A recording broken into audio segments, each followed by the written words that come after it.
1.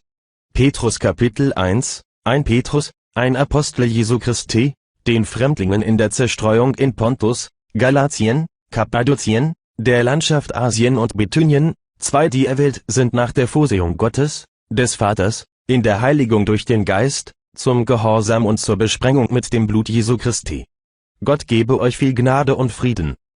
3. Gelobt sei Gott, der Vater unseres Herrn Jesus Christus, der uns nach seiner großen Barmherzigkeit wiedergeboren hat zu einer lebendigen Hoffnung durch die Auferstehung Jesu Christi von den Toten, 4. zu einem unvergänglichen und unbefleckten und unverwelklichen Erbe, das behalten wird im Himmel. 5. für euch, die ihr aus Gottes Macht durch den Glauben bewahrt werdet zur Seligkeit, welche bereit ist, dass sie offenbar werde zu der letzten Zeit.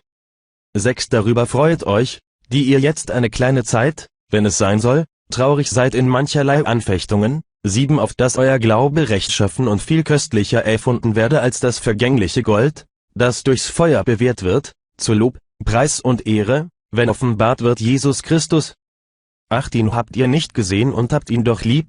Und nun glaubt ihr an ihn, wiewohl ihr ihn nicht seht, und freut euch mit unaussprechlicher und herrlicher Freude. 9. Die ihr das Ziel eures Glaubens davon bringt, nämlich der Seelenseligkeit.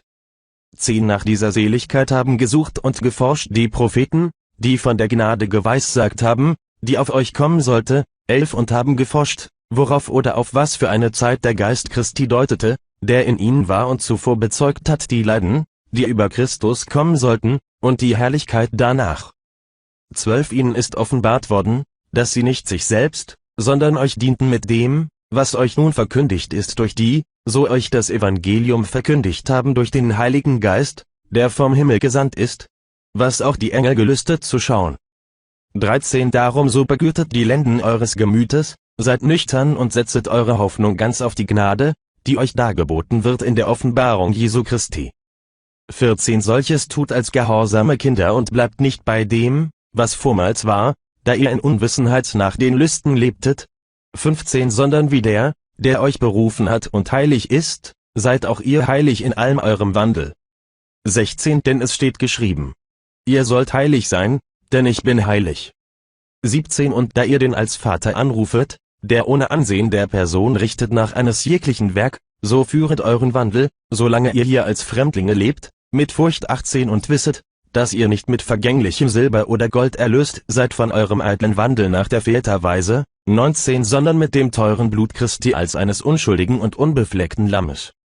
20. Er ist zwar zuvor ersehen, ehe der Welt Grund gelegt ward, aber offenbart zu den letzten Zeiten um euretwillen. 21. Die ihr durch ihn glaubt an Gott, der ihn auferweckt hat von den Toten und ihm die Herrlichkeit gegeben, auf dass ihr Glauben und Hoffnung zu Gott haben möchtet. 22. Haltet rein eure Seelen im Gehorsam der Wahrheit zu ungefärbter Bruderliebe und habt euch untereinander beständig lieb von Herzen. 23. Als die da wiedergeboren sind nicht aus vergänglichem, sondern aus unvergänglichem Samen, nämlich aus dem lebendigen Wort Gottes, das da bleibt. 24. Denn alles Fleisch ist wie Gras und alle seine Herrlichkeit wie des Grases Blume. Das Gras ist verdorrt und die Blume abgefallen. 25. Aber des Herrn Wort bleibt in Ewigkeit. Das ist aber das Wort, welches unter euch verkündigt ist. Kapitel 2, 1. So leget nun ab alle Bosheit und allen Betrug und Heuchelei und Neid und alle üble Nachrede. 2. Und seid begierig nach der vernünftigen lauteren Milch wie die neugeborenen Kindlein, auf dass ihr durch dieselbe zunehmet zu eurem Heil. 3. Wenn anders ihr geschmeckt habt, dass der Herr freundlich ist. 4. Zu ihm kommet als zu dem lebendigen Stein, der von den Menschen verworfen ist, aber bei Gott ist er auserwählt und köstlich. 5. Und baut auch ihr euch als lebendige Steine zum geistlichen Hause und zur heiligen Priesterschaft, zu Opfern geistlicher Opfer, die Gott angenehm sind durch Jesus Christus. 6. Darum steht in der Schrift: Siehe da, ich lege einen auserwählten, köstlichen Eckstein in Zion, und wer an ihn glaubt, der soll nicht zu Schanden werden. 7. Euch nun, die ihr glaubet, ist er köstlich. Den Ungläubigen aber ist der Stein, den die Bauleute verworfen haben, der zum Eckstein geworden ist. 8. Ein Stein des Anstoßes und ein Fels des Ärgernisses. Denn sie stoßen sich, weil sie an das Wort nicht glauben, wozu sie auch verordnet sind. 9. Ihr aber seid das auserwählte Geschlecht, das königliche Priestertum, das heilige Volk, das Volk des Eigentums, dass ihr verkündigen sollt die Wohltaten des, der euch berufen hat von der Finsternis zu seinem wunderbaren Licht.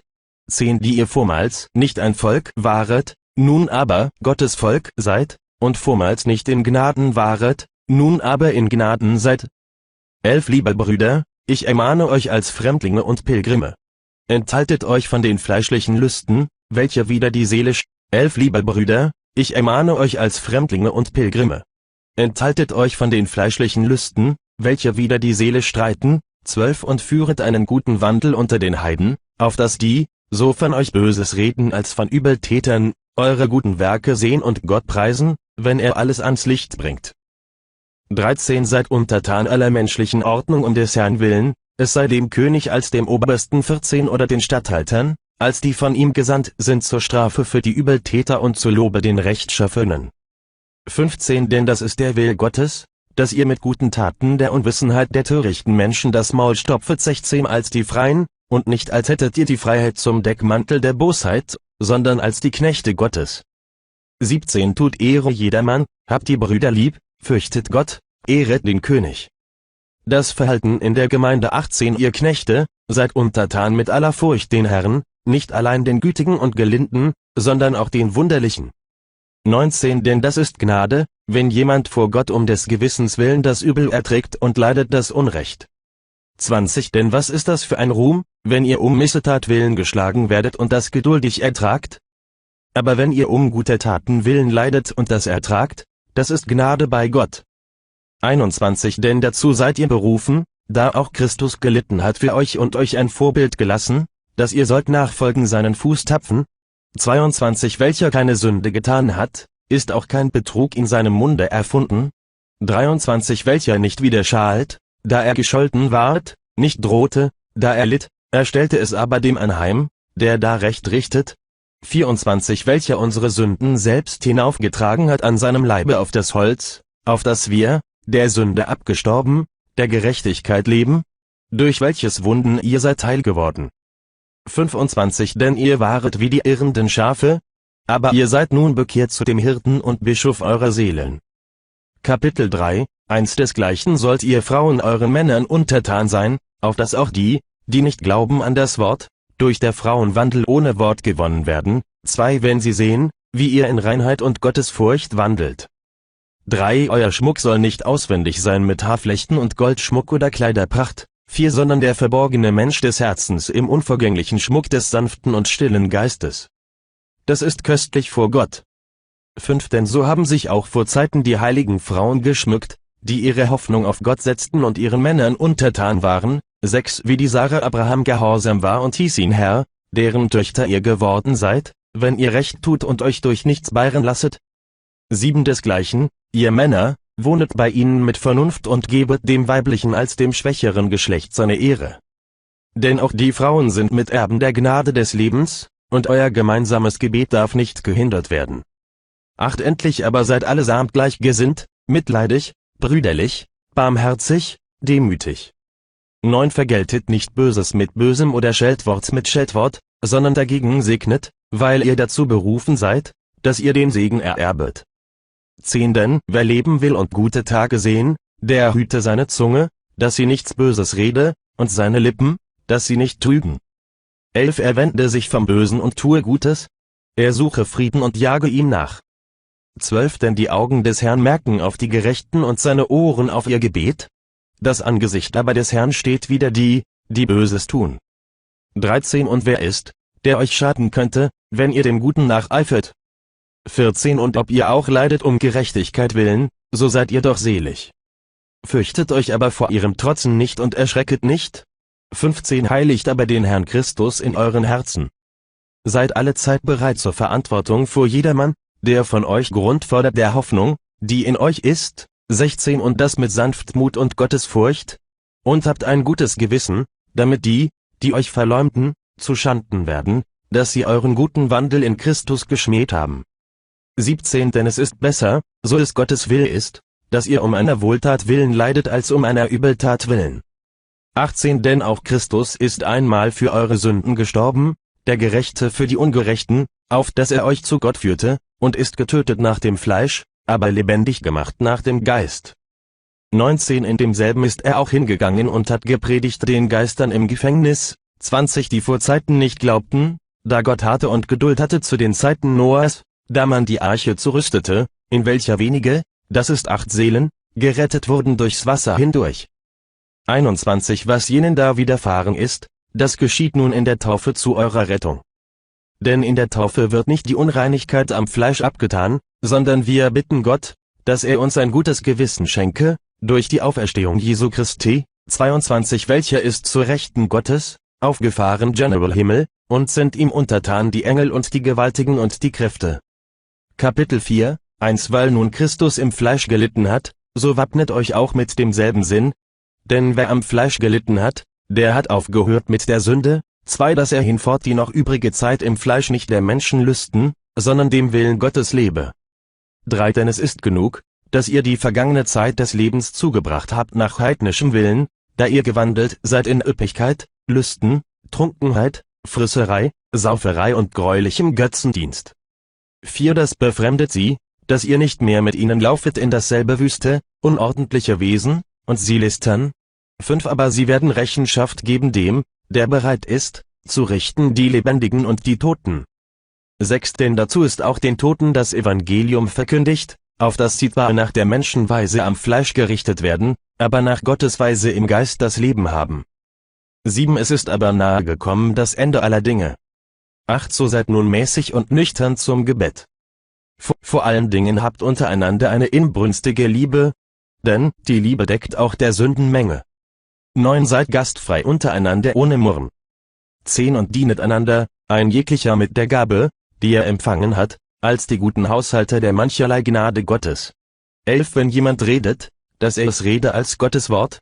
Wenn jemand ein Amt hat, dass er es tue als aus dem Vermögen, das Gott darreicht, auf das in allen Dingen Gott gepriesen werde durch Jesus Christus. Sein ist die Ehre und Gewalt von Ewigkeit zu Ewigkeit. Amen. 12 Ihr Lieben, lasset euch die Hitze nicht befremden, die euch widerfährt, dass ihr versucht werdet. Meinet nicht, es widerführe euch etwas Seltsames. 13 Sondern freuet euch, dass ihr mit Christus leidet, auf dass ihr auch zur Zeit der Offenbarung seiner Herrlichkeit Freude und Wonne haben möget. 14 Selig seid ihr, wenn ihr geschmäht werdet über dem Namen Christi, denn der Geist, der ein Geist der Herrlichkeit und Gottes ist, ruht auf euch. 15 Niemand aber unter euch leide als ein Mörder oder Dieb oder Übeltäter oder der in ein fremdes Amt greift. 16 Leidet er aber als ein Christ, so schäme er sich nicht, sondern ehre Gott mit diesem Namen. 17 Denn es ist Zeit, dass anfange das Gericht an dem Hause Gottes. Wenn aber zuerst an uns, was will's für ein Ende werden mit denen, die dem Evangelium Gottes nicht glauben? 18 Und wenn der Gerechte kaum gerettet wird, wo will der Gottlose und Sünder erscheinen? 19 Darum, welche da leiden nach Gottes Willen, die sollen ihm als dem treuen Schöpfer ihre Seelen befehlen in guten Werken. Kapitel 5, 1 Die Ältesten unter euch ermahne ich, der Mitälteste und Zeuge der Leiden Christi, der euch auch teilhabe an der Herrlichkeit, die offenbart werden soll. 2 Weidet die Herde Gottes, die euch befohlen ist, nach Gottes Willen, nicht gezwungen, sondern willig, nicht um schändlichen Gewinnes willen, sondern von Herzensgrund. 3 Nicht als die über die Gemeinden herrschen, sondern werdet Vorbilder der Herde. 4 So werdet ihr, wenn erscheinen wird der Erzhirte, die unverwelkliche Krone der Ehren empfangen. 5 Desgleichen, ihr Jüngeren, seid untertan den Ältesten. Demut und Festigkeit allesamt aber miteinander haltet fest an der Demut. Denn Gott widersteht den Hoffärtigen, aber den Demütigen gibt er Gnade. 6 So demütiget euch nun unter die gewaltige Hand Gottes, dass er euch erhöhe zu seiner Zeit. 7 Alle eure Sorge werfet auf ihn, denn er sorget für euch. 8 Seid nüchtern und wachet, denn euer Widersacher, der Teufel, geht umher wie ein brüllender Löwe und sucht, welchen er verschlinge. 9 Dem widersteht, fest im Glauben, und wisset, dass eben dieselben Leiden über eure Brüder in der Welt gehen. Segenswunsch und Grüße 10 Der Gott aber aller Gnade, der euch berufen hat zu seiner ewigen Herrlichkeit in Christus, der wird euch, die ihr eine kleine Zeit leidet, vollbereiten, stärken, kräftigen, gründen. 11 Sein ist die Macht von Ewigkeit zu Ewigkeit. Amen. 12 Durch Silvanus, den treuen Bruder, wie ich meine habe ich euch wenige Worte geschrieben, zu ermahnen und zu bezeugen, dass das die rechte Gnade Gottes ist, darin ihr steht. 13 Es grüßen euch aus Babylon, die samt euch auserwählt sind, und mein Sohn Markus. 14 Grüßet euch untereinander mit dem Kuss der Liebe. Friede sei mit euch allen, die ihr in Christus seid,